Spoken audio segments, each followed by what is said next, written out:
దేవుడు ఈ లోకాన్ని ఎంతో ప్రేమించాడు. ప్రేమించిన దేవుడు మనుషులతో మాట్లాడాలనుకున్నాడు. నువ్వు అనుకోవచ్చు, ఒక బోర ధ్వనితో ఒక సౌండ్ వినిపింపజేసి ప్రజలారా రక్షణలోకి రండి అని దేవుడు అలా వెలుగుతో ప్రకాశమానంగా 4 సార్లు కలిసి అందరికీ బోధిస్తే సరిపోయేది కదా, మనిషిలాగా ఎందుకు రావాలంటే నేను ఒక మాట చెప్తాను. ఒక పెద్ద ఆయన ఉన్నాడు, ఇంట్లో నిద్రపోతున్నాడు.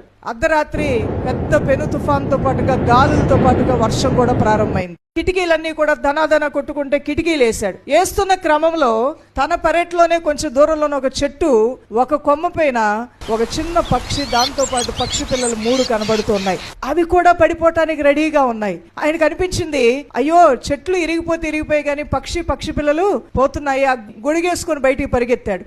చూడగానే అంత తుఫాన్లో కూడా పెద్ద పక్షి ఎగిరిందంట అవతలకి. అది ఎటు వెళ్ళిపోయింది ఆయనకు అర్థం కాలేదు. తీద్దామంటే తీయటానికి అవ్వట్లేదు. అందువల్ల ఆయన లోపలికి వచ్చేసాడు. కానీ ఆయన ప్రాణం కొట్టుమిట్లాడుతుంది. చూస్తూ పక్షి పిల్లల్ని ఇక తెల్లారేసరికి చచ్చిపోతాయి అవి, అలా వదిలేస్తే అనుకున్నాడు. తన ఇంట్లో తన పిల్లలు ఆడుకునేటువంటి కొన్ని వస్తువులు ఉన్నాయి. ఆ వస్తువులో ఒకటేంటంటే పక్షి తల. ఆ పక్షి తలని తల మీద ఇలా పెట్టేసుకున్నాడు. తనకున్నటువంటి వస్త్రంతో చేతులు కప్పేసుకుని రెక్కల్లాగా చేసుకున్నాడు. ఈ ట్రైల్ వేద్దాం, ఇదేమన్నా సక్సీడ్ అవుతుందేమో, మనిషిలాగా వెళ్తే ఎలాగే భయపడ్డాయి. ఇప్పుడు ఎలా వెళ్ళాలి, నేను పక్షిలాగానే వెళ్ళాలి. పక్షి ముఖంతో దగ్గరికి వెళ్ళి చెయ్యి కనబడకుండా అది రెక్కల్లాగా చేస్తూ ఉంటే పెద్ద పక్షి ఇలా చూస్తుందంట.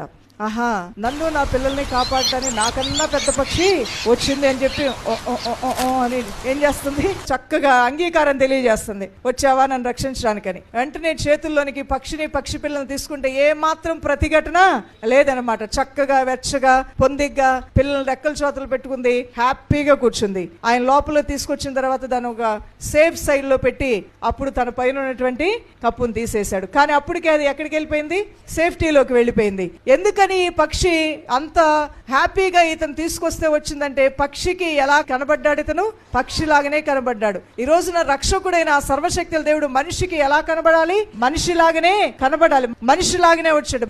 ఆయన మనుష్య కుమారుడు, దైవ కుమారుడు. మనిషిలాగానే ఉంటూ మానవుల మధ్యలో ఆయన బ్రతుకుతూ మనుషులందరికీ కూడా దేవుని యొక్క సత్య సువార్తని ఏదో ఒక ఆకాశంలో ఒక ప్రకటన చేసేసి వెళ్ళిపోవటం కాదు, కానీ 33 సంవత్సరాల్లో మనుషుల మధ్యలో ఒక అవగాహన కల్పించాడు ఆయన. స్త్రీలకు స్వాతంత్రం అనేది కల్పించాడు ఆయన. స్త్రీ పురుషులని ఏ భేదము లేదు.